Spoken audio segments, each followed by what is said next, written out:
Selamat pagi anak-anak. Pada pagi hari ini kita ketemu Pak Parlim lagi, yaitu melanjutkan kerajaan Hindu-Buddha di Indonesia ya. Ini sesi kedua. Ya.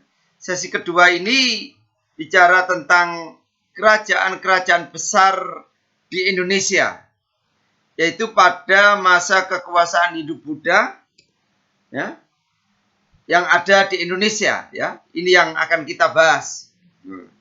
Kerajaan-kerajaan besar Indonesia yaitu Hindu-Buddha yang pertama ya, adalah Kerajaan Kutai. Ya, Kerajaan Kutai ya. Ya. Apa itu Kerajaan Kutai? Ya. Kerajaan Kutai itu kerajaan Hindu tertua di Indonesia. Ya. Jadi kerajaan ini tertua di Indonesia. Kerajaan Kutai ini dulu ya, yaitu wilayahnya di Kalimantan Timur. Ya, di Kalimantan Timur. Ya. Kerajaan Kutai ini ya, peninggalannya berupa 7 yupa. Jadi 7 yupa ya. Jadi yupa itu seperti cor-coran ya, yaitu vertikal dari atas ke bawah. Ya, kalau sekarang itu cor-coran itu ya tingginya setengah meter atau ada yang 1 meter ya. Itu bentuk yupa. Nah, nanti saya tampilkan filmnya. Bagaimana rupa yaitu yupa itu sendiri. 7 yupa ini menggunakan bahasa Sanskerta dan huruf Pallawa. Ya. Jadi bahasa dan huruf Pallawa ini saat itu digunakan orang-orang India Selatan. Berarti bahasa dan huruf ini mendapat pengaruh dari India Selatan. Kemudian, nah ini Raja Pendiri. Ini masih pro kontra ya. Raja Pendiri itu Kudungga. Tapi ada yang mengatakan Kudungga ini nama orang Indonesia asli.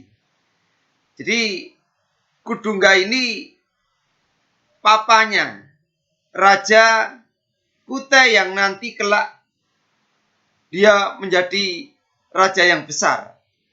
Jadi ya.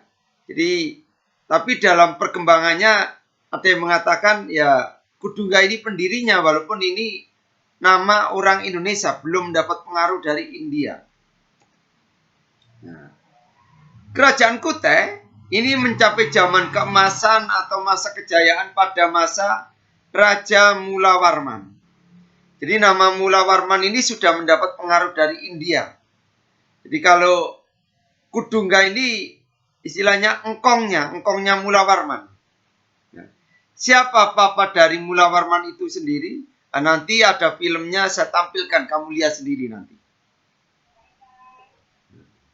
Kemudian setelah ditemukan kerajaan Kutai, yaitu sumbernya 7 yupa, ini Indonesia memasuki zaman sejarah atau memasuki zaman aksara, yaitu abad ke-5 Masehi. Jadi sebelum yupa ditemukan, Indonesia itu disebut zaman praaksara. Atau kalau dulu itu disebut zaman prasejarah. Tapi setelah ditemukan yupa, dan yupa ini kan tulisan, maka Indonesia disebut zaman sejarah atau zaman aksara. Jadi India ini sumbangsihnya terhadap Indonesia, terutama bahasa dan huruf, itu besar sekali. Ya, besar sekali. Ya. Untuk melihat, untuk memahami kerajaan Kutai secara lengkap, Pak Parlim akan menampilkan film cuplikan tentang kerajaan Kutai. Yang tadi sudah saya jelaskan setiap kalimat, setiap item. Tapi ini ada penjelasan lebih lengkap berupa cuplikan film tentang kerajaan Kutai. Ya. Bagaimana cuplikan film tentang kerajaan Kutai? Kita saksikan sebentar. Itu kerajaan Kutai. Letak kerajaan. Kerajaan Kutai terletak di dekat Sungai Mahakam, Kalimantan Timur. Kerajaan Kutai diketahui dari 7 buah prasasti atau yupa yang ditemukan di muara tepi Sungai Mahakam, berupa yupa yang menggunakan huruf Pallawa dan bahasa Sanskerta. Kehidupan politik. Berdasarkan prasasti yupa yang diperkirakan berasal dari abad ke-5 Masehi, nama-nama raja yang pernah memerintah di kerajaan Kutai yaitu Undungga, Aswawarman, dan Mulawarman. Kerajaan Kutai dipengaruhi oleh kerajaan Hindu dari India Selatan. Perkiraan itu didasarkan dengan membandingkan huruf yupa dengan prasasti-prasasti yang ada di India. Kehidupan ekonominya. Kehidupan ekonomi kerajaan Kutai berdasarkan salah satu prasasti yang isinya, tubuh ini ditulis untuk peringatan 2 perkara yang telah disedekahkan oleh Sang Mulawarman, yakni sebelum minyak dengan lampu dan malai bunga. Adanya minyak dan bunga malai menyiratkan sudah ada usaha dalam bidang pertanian, sementara lampu-lampu yang dihasilkan dari usaha di bidang kerajinan dan pertukangan.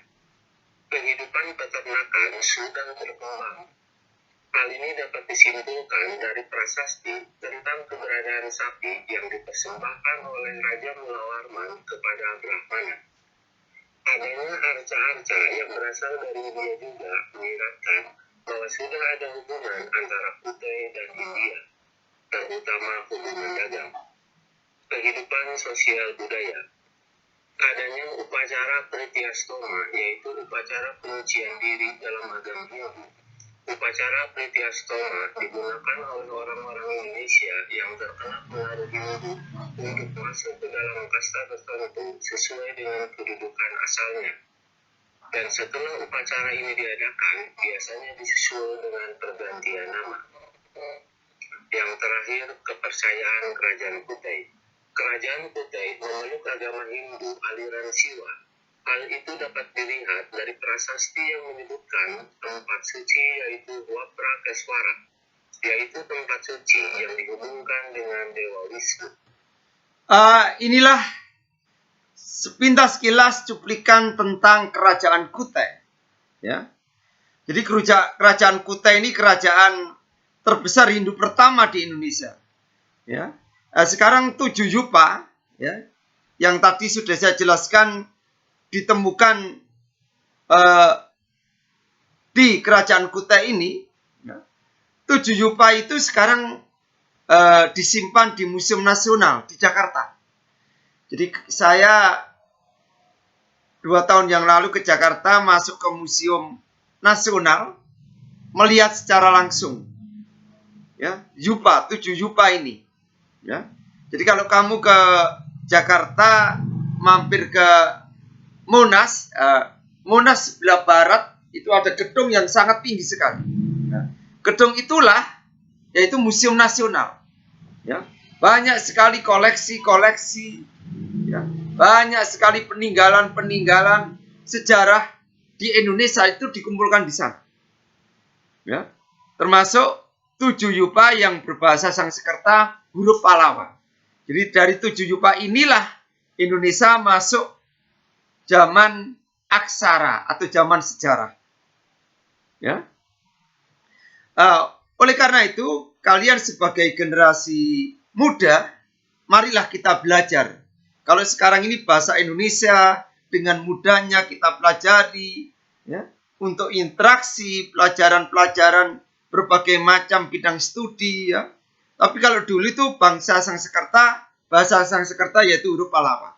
Itu juga harus dikuasai saat itu, ya. Saya kira materi pagi hari ini sesi kedua, ya.